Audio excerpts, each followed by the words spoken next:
Okay, so this is just going to kind of be a little bit of an update video on some of the stuff that I've had going on in the last month. First off, I'm going to apologize again for the fact that I haven't been putting out much content. I'm so far behind on anything I thought I was going to be doing, like, you know, a month to a month and a half ago, since I was getting real close to finally like launching the business I've been working on.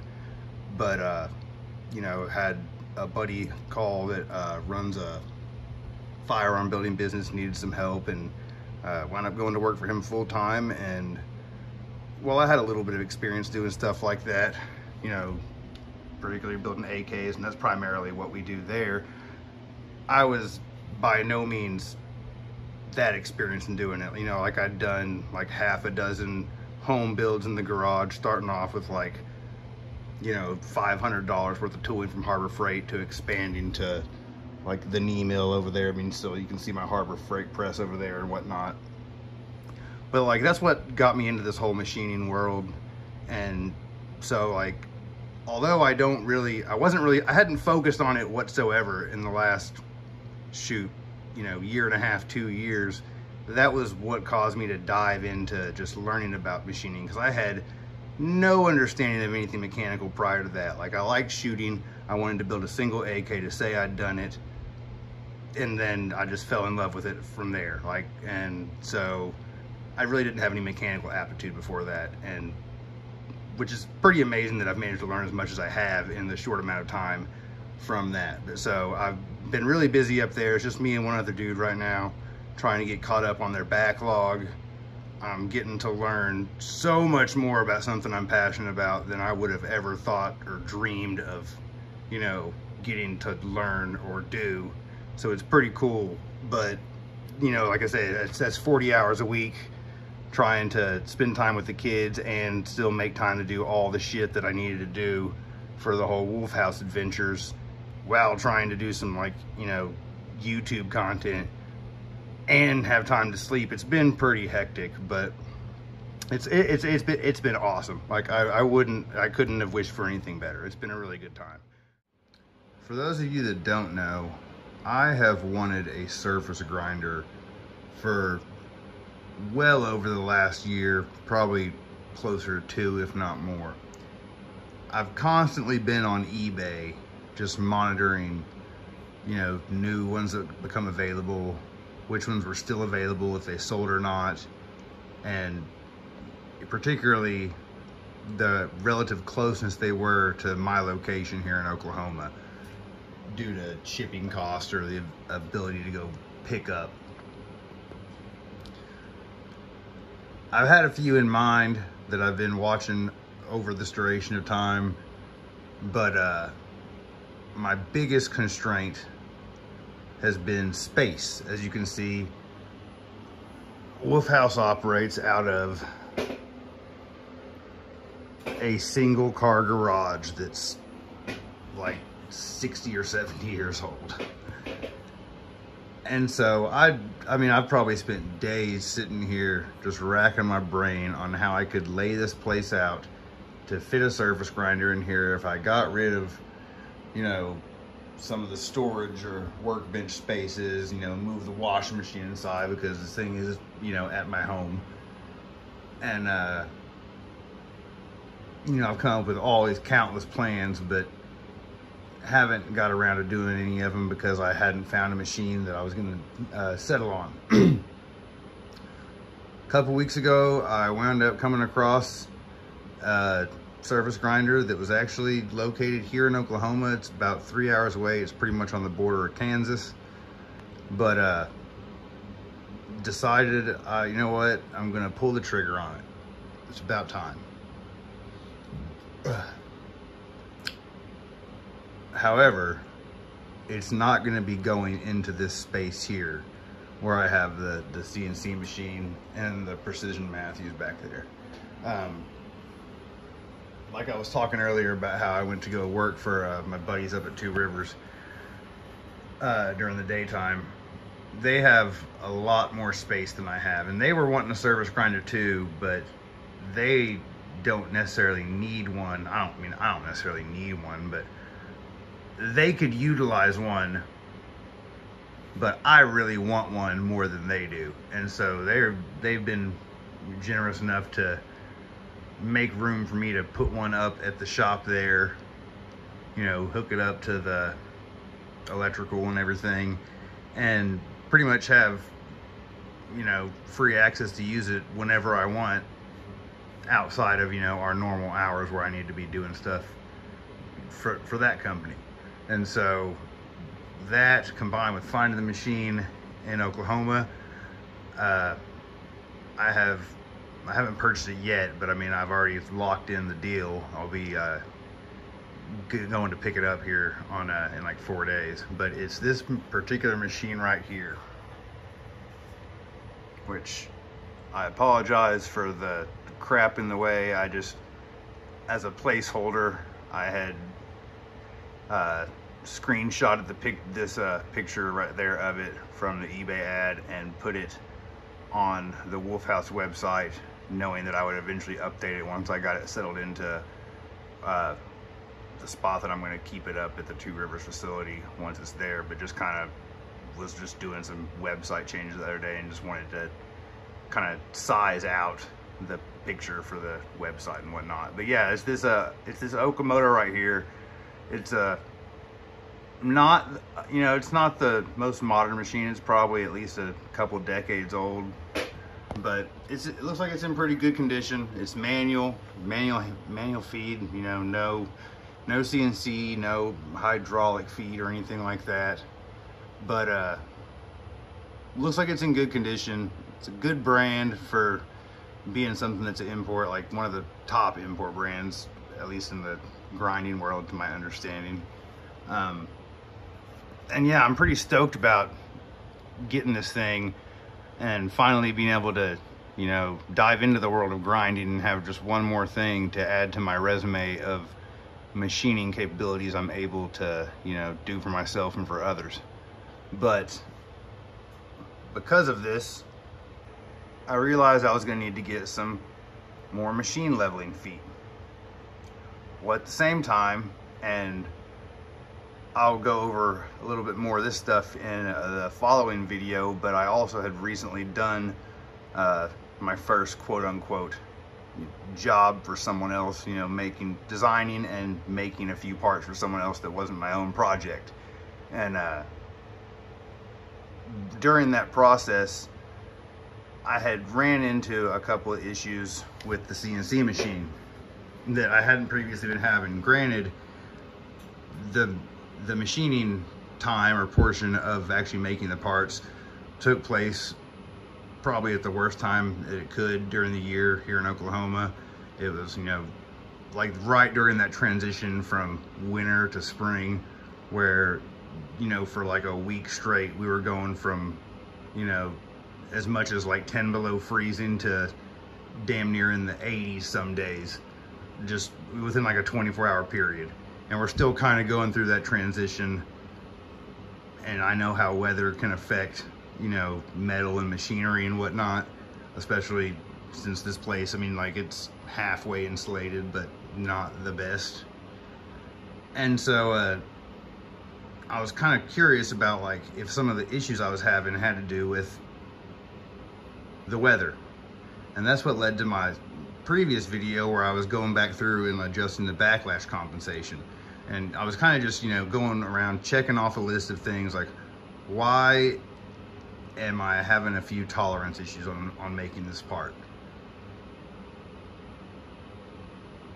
Parts wind up coming out good after I adjusted the backlash compensation, but I still wanted, I was like, you know, I would like to kind of figure out what I was experiencing with those issues, and would like to just, you know, do some general improvements to the shop here and how this machine operates and everything, along with needing to get some new leveling feet for that grinder.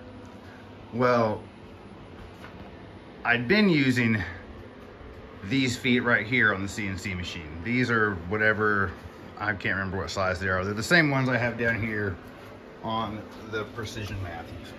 I actually got them from Precision Matthews, or Quality Machine Tools. I believe that's the name of their company that sells Precision Matthew stuff here in the States. But they were more than rated for this machine weight-wise, and they were rated for like max out what this machine was. But this shop here, or this garage, is the most unlevel place I've ever been in my entire life. The house was built in like 1942. The garage was added on in the early 60s. The house doesn't even have a concrete slab like the garage does. But up there by the garage door probably sits anywhere from like 6 inches to a foot higher than by the back door does. It's just like on this awful slope. The whole damn neighborhood is that way, but like my piece of property in this garage got it the worst.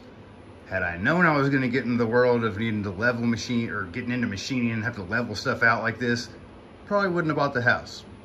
You know, probably would have got something bigger and that had a better foundation. But, you know, hindsight's 20/20. So, while I was doing the backlash compensation, I had, the last video, I was noticing that whenever the y-axis was kind of like where it is right now, like as close as it is to me, I was getting some vibration in the entire machine for the first couple of inches when it was like hanging this far over. So much so that like if I was jogging the MPG, I could have like my finger on the vise here and I could feel the vibration significantly, as well as hearing some of it in the machine. And you know, I adjusted the backlash compensation to get some of that gone, but I was still getting a little bit of it, and I started wondering like, I wonder if it has anything to do with the feet that I had on the machine and how unlevel this place is.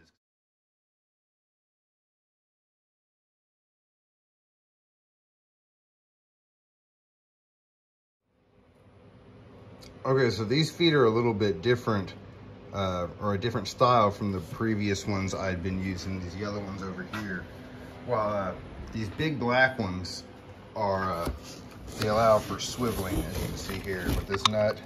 I think it's only like 7.5 degrees of swivel, but you know, that 7.5 degrees is gonna help a lot with this uneven floor that I have.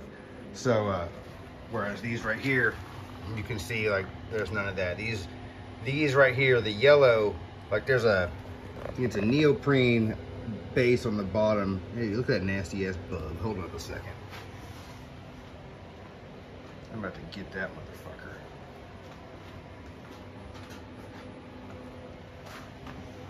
I hate these things.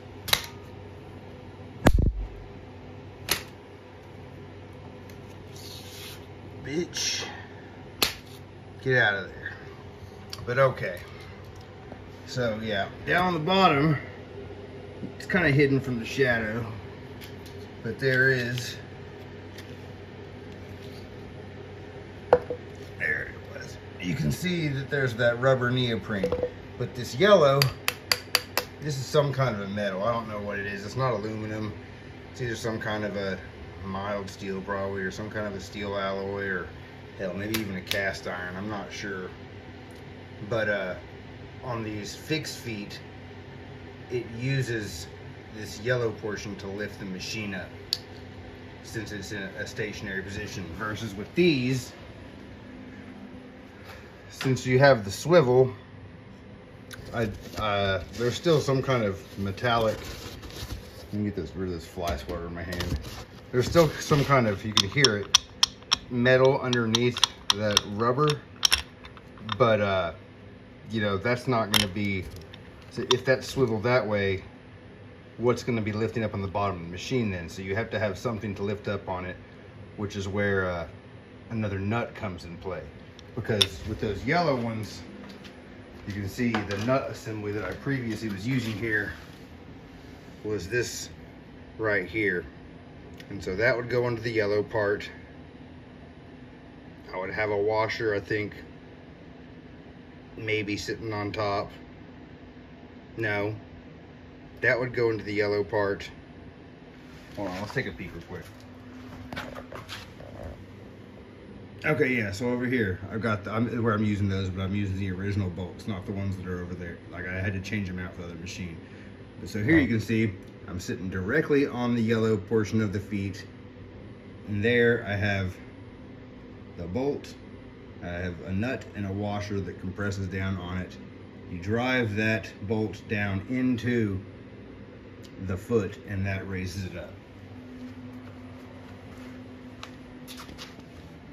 The reason for the extra washers here is just because I had to replace that bolt and kind of jerry-rig it to better fit this machine because the bolts that came with it weren't long enough. But with these, as you can see, if I can get the phone down there. Okay, so I'm down into that bolt at the bottom. That is the swivel bolt. But I'm not going to be able to just rest on that. That's just going to be what, you know, makes contact with the ground. So the threaded rod needs to be in that bolt to allow it to tilt, and then there's going to be something separate that lifts up on the machine. So for that I have, or not bolt, I meant to say nut. So for that I have another nut here, and then if you can see, there's a washer above it.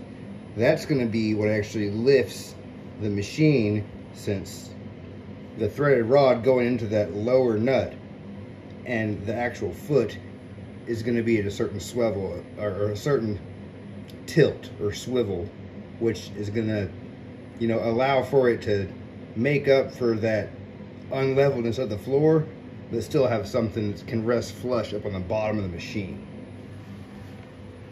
And this is being a real pain in the ass because I'm trying to do it at a point when the hardware store was already closed. So I'm only going to do it for these front two tonight. But the only washers I had to fit this, well, I mean, the biggest washers I had, the ones that didn't fit this, were these right here. They were for a 5/8, and that's a 3/4 by 10 stud that has to go through it. So I had to go through and jankily open up that hole, which you can see the only way I did that, I didn't even have a 3/4 drill bit for it. So I had to use this burnt up high-speed steel 3/4 end mill to try and open it up.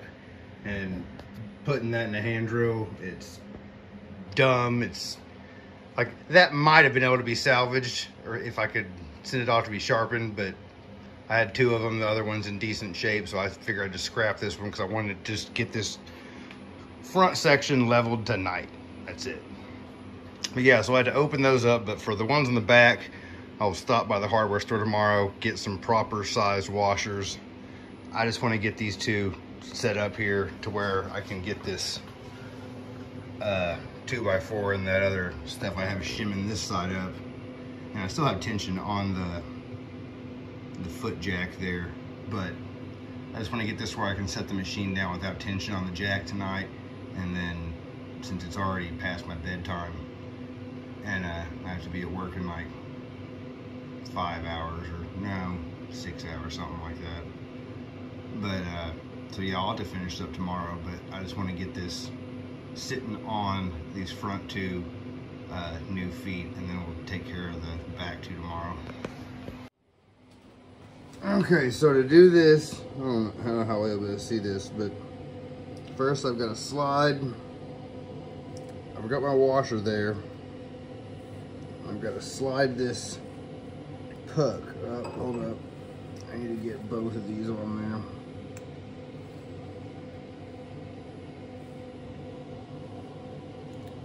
there. Up underneath there. Okay, then this goes through the top, through there, and then we'll be able to see how close I am. I need something to knock that over. Because the last thing you want to do when doing some shit like this is stick your hand up under a machine that weighs anywhere from like 3,000 to 4,000 pounds. That would just be stupid. And this is really pain in the ass without having to hold my phone with one hand. Look. Let's see. Okay, so there's that. Damn, this floor's so nasty too. I guess it's a new phone. I really don't want to sit on greasy ass floor covered in shit either. So what do I have here? There's gotta be something I can use.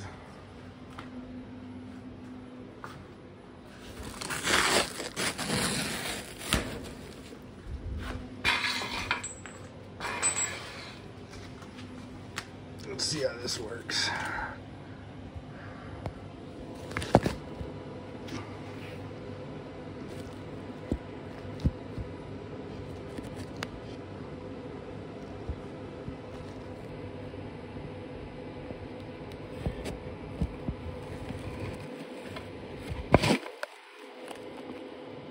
Okay, you can kind of see what I'm doing that way. That works.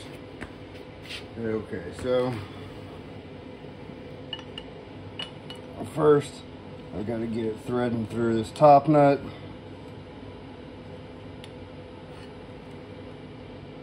Damn it, I did that backwards. Hold on.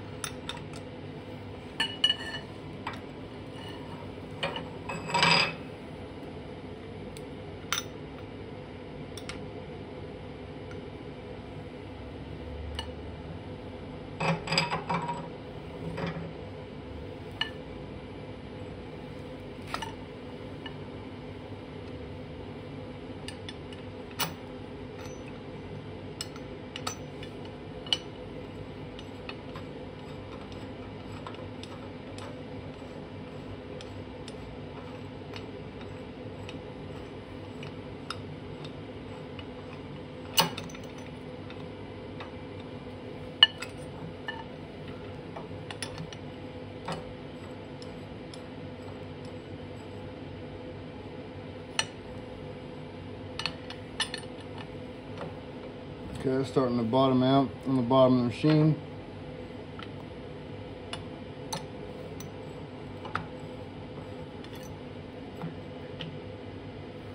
I'm going to be too short, I'm going to have to jack it up a little bit.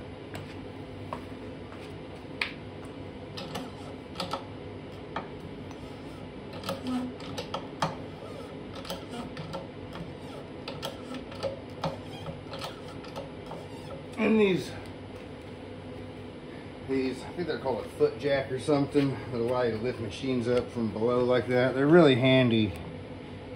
They're just hard to find. Ones that aren't some piece of crap made in China stuff like this one is. I think I paid like 100 to 150 bucks for it, but they're, you know, that's almost all of them out there or some import crap like that. There may have been one or two that were like American made, but the price difference was literally tenfold. I did not have that kind of money for that after investing in this machine here when I first bought it. Shit, I don't have that kind of money right now.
Okay, so you can see I got both those on there now, but I've got to raise the top one up to support that.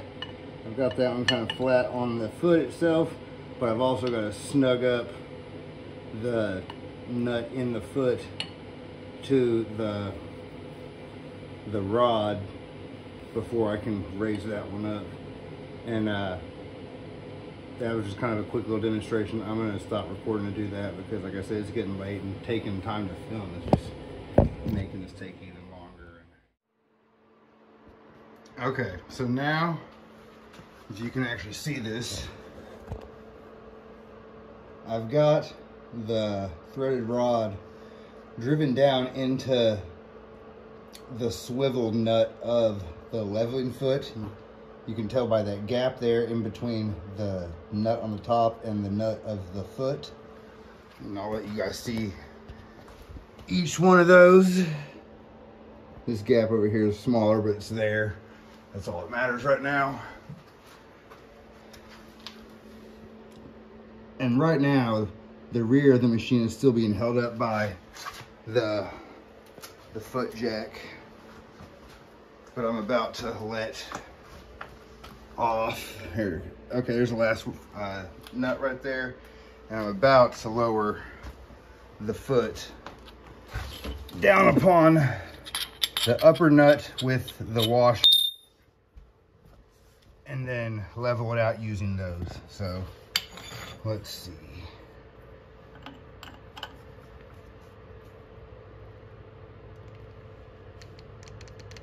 Damn, it's tight. Shit, I have to put the phone down for this. 1 second.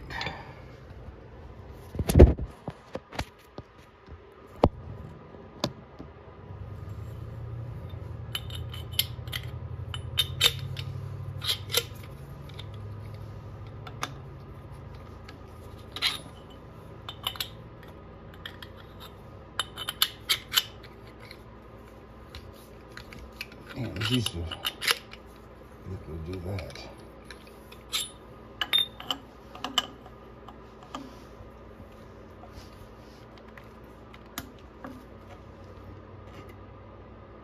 Okay, there goes the foot, or the jack. So we're now sitting on the feet.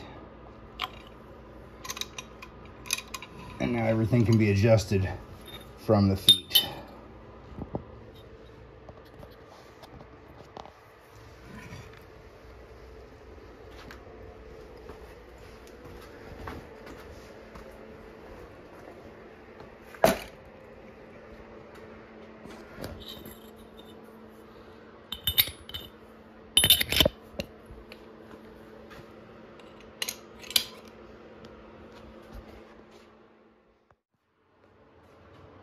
Okay, so now that I've got all the feet, at least under the machine, you can see that the setup I'm going with to try and get it all leveled out is I've got my Starrett 8-inch machinist level sitting right there just on top of the vise, because I know that the vise is, you know, parallel enough to the fixture plate, which is on the table. And then over here, which I'll double check everything with that machinist level, just because they're more accurate than Spirit levels. But for when I'm actually down there, like on my knees on the ground adjusting it for a quick peek, I'm using one of our Wolf-Haus 8-inch Spirit levels here. And like I said, I'll go back and use that one to double check everything. But yeah, I'm about to actually get to leveling the machine out finally.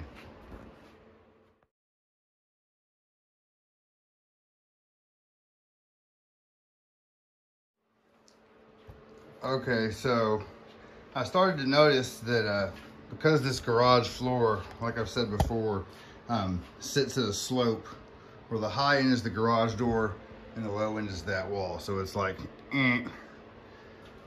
But also, along with that, because this place used to flood before they fixed some of the streets in the neighborhood, and fortunately it would flood like coming up underneath the garage door and drain out the back door over there, it would cause water to run all throughout the whole garage in certain pathways of how unlevel the floor was made. And I think from how unlevel it was made originally, along with some potential erosion, the floor, along with being on a slope, is kind of does like this little like wavy ocean deal like this in spots. And this foot right here was sitting in a low spot while I was making good contact on the other 3 feet. in the floor with where the machine had been, and that's where it's been since it got delivered here from day one. This foot I could not get to make solid contact, and I could tell because I would go around hitting each this is a screwdriver, but I was using a big old wrench and hitting the rubber of each one pretty solidly, and you could hear the vibration, or like whether there was like a hollow sound coming from it or not. And the other three did not have that, but this one did. And so I decided I was going to try and move the machine around on these. I bought these machinery feet. It's been a while. It's been at least 6 months, maybe even closer to a year since I bought them. I've never used them, and so I figured I'd try and give them a shot. It's probably not the best or most ideal way of doing this, considering the whole floor is so uneven, and I have one here, and then I have one on the back in the middle as well, because I'm just trying to move it a couple of inches one way or another. And I already had the feet installed, and I still had the feet on there, so like there's not going to be really, if the machine were to tip or fall, it would, you know, even just a little bit one direction, it would hit these feet. And so I don't think there's any risk of it actually like tipping over and hurting me or anything. But because I was trying to prevent having to lift the machine up even higher, because I have a loft up here, as you can see, which I had to cut part of the ceiling out to even fit the machine with its motor on there on. I didn't want to lift the machine up any higher, because I've had it before where I was using that foot jack from the front, and I've had that motor hit that beam right there, and I really don't want to have to take the motor off again like the way it had to ship to me. So I wound up, these skates originally had these little rotating, which this is the underside of it, but these little like rotating pads on top. There's all the ball bearings that were on there, so you could kind of help you position them. And so to save clearance, I just took those off, threw all the bearings into that little package right there. And I'm going to move this around back and forth a little bit until I find a spot where all the feet can sit and not have any of them being, you know, where they're not bottoming out, but like the reverse of that, I guess.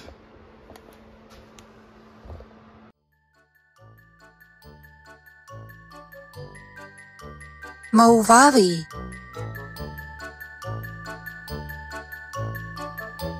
Mauvavi.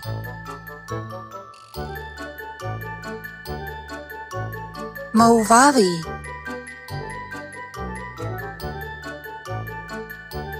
Mauvavi.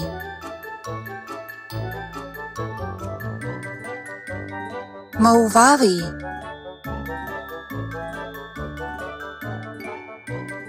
Mauvavi.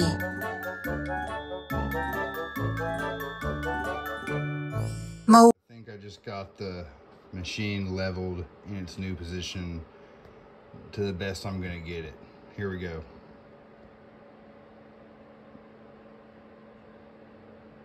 That's the x-axis, and I know it's on the vise. There's gonna be some added variances from the vise being there and on the fixture plate, but I'm not gonna take all this stuff off just to do this, considering how uneven my floor already is.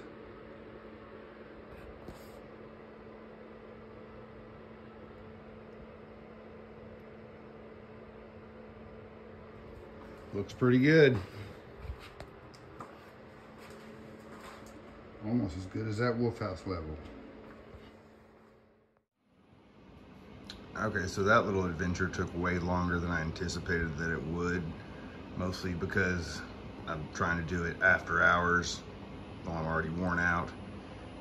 That, I mean, getting the machine moved and leveled, while it may seem kind of quick in the video, it was done over the course of like 3 days after work every day, in between the rest of life stuff.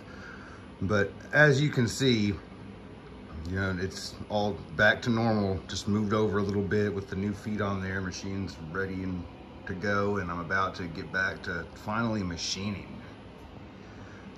Thanks for watching the video. Anybody that sees this, and like I said, I'll be getting that surface grinder coming this Tuesday. It may, it'll be getting delivered on Tuesday to the shop that I work at during the daytime. And then my old man, who was a career electrician, is going to wire it up, but he's going to be going on a cruise sometime next week, so it could wind up taking a few weeks before it gets wired up. Fingers crossed that he can squeeze in some time to get it wired up before he leaves for his cruise. But either way, expect some content soon about the surface grinder and me learning a whole bunch of more shit about that.